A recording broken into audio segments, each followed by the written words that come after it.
The shear map is as shown on this diagram. On the x-axis we plot the shear rate in reciprocal seconds, and on the y-axis we plot the temperature in degrees centigrade. Marked in dark lines are contours of constant logarithmic shear viscosity. Each line is indicated with a number which gives the logarithm of the shear viscosity, so that 4 equals 10,000 Pascal seconds, 5 equals 100,000 Pascal seconds.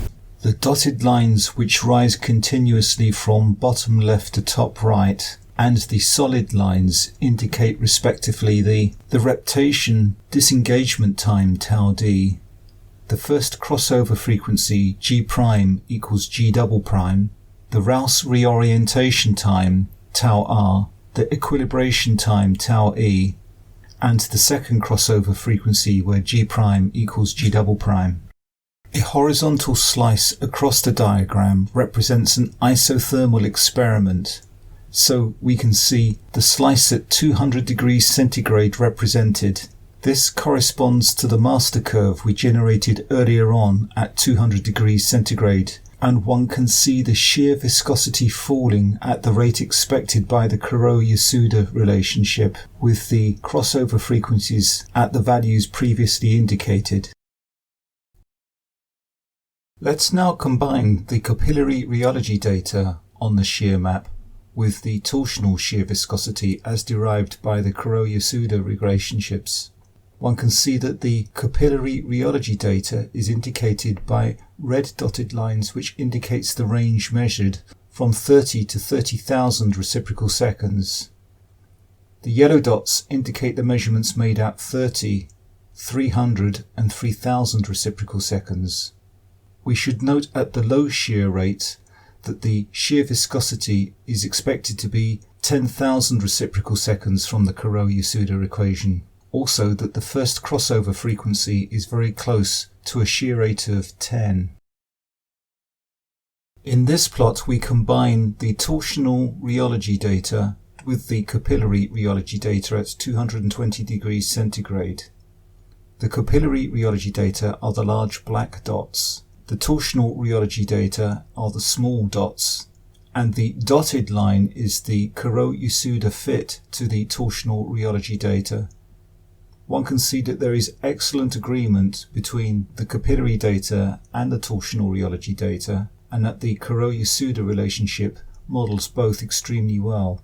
Along the bottom one can see the die-swell achieved at 30, 300 and 3000 reciprocal seconds, so that as one progresses from low to high shear rate, the die-swell indeed increases in value. It also changes in nature, as we'll shortly see. Also note, as we indicated, that the Kuroda-Yasuda relationship expects a value of 10,000 at the low shear rate, and also that the first crossover frequency is approximately close to 10 rads per second. At 30 reciprocal seconds, one can see that the die-swell is small and that the flow is stable. At 300 reciprocal seconds, the die-swell has increased and a minor oscillation is now apparent in the flow stream. At 3000 reciprocal seconds, the die-swell has increased and a major oscillation is apparent. The flow is now unstable. The increasing shear rates for the capillary rheology data have been steadily moving away from the Rouse reorientation time of the polymer tau r, and thus leading to ever larger Rouse-Weissenberg numbers. By reducing the temperature to 190 degrees centigrade, we have now made all the capillary measurements in the experiment at rates above the Rouse reorientation time of the polymer tau r.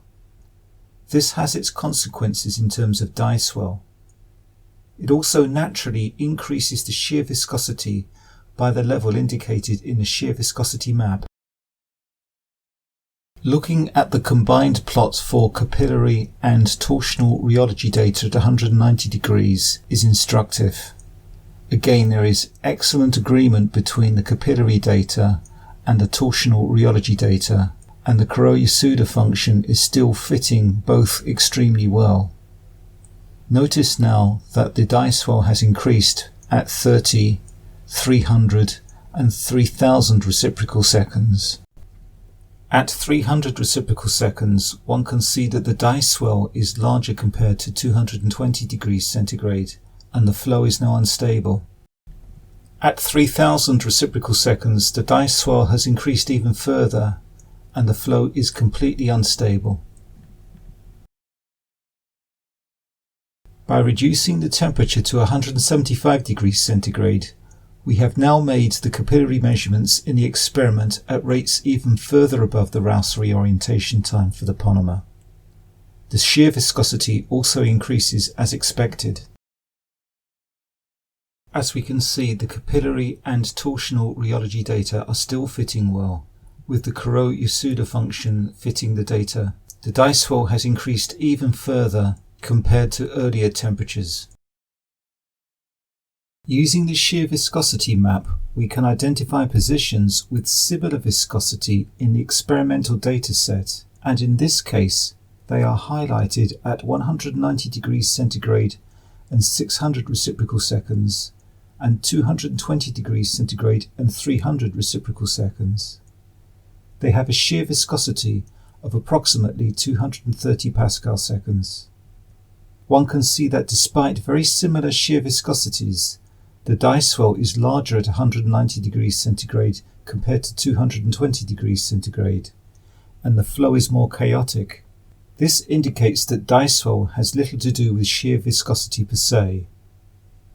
Again, referring to the shear viscosity map, one can see the data point at the lower temperature is further away from the Rouse reorientation time of the polymer, and thus has a larger Rouse-Weisenberg number.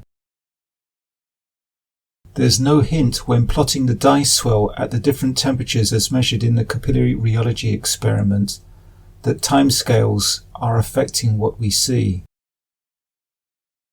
When we replot the die swell data against their Rouse-Weisenberg numbers, we can see the data collapse onto a single line, and the behavior is indeed thermorheologically simple.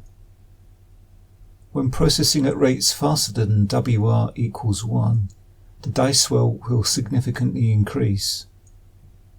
The nature of this is the onset of chain orientation and stretching, resulting in more elastic behavior from the melt. Turbulence appears to be a Rouse time-linked phenomena, and the turbulence occurs approximately above WR equals 5. It requires specialist molecular modelling such as Reptate to determine the molecular timescales in order to calculate the Rouse-Weisenberg number. A more simple method based on the first crossover frequency can be used if the modelling route is not available, and this is to replot the die swell data by dividing the measured shear rate by the rate at which the first crossover frequency occurs at the temperature in question, as shown in the diagram. This is an approximation, but it shows the same data collapse as the more formal method.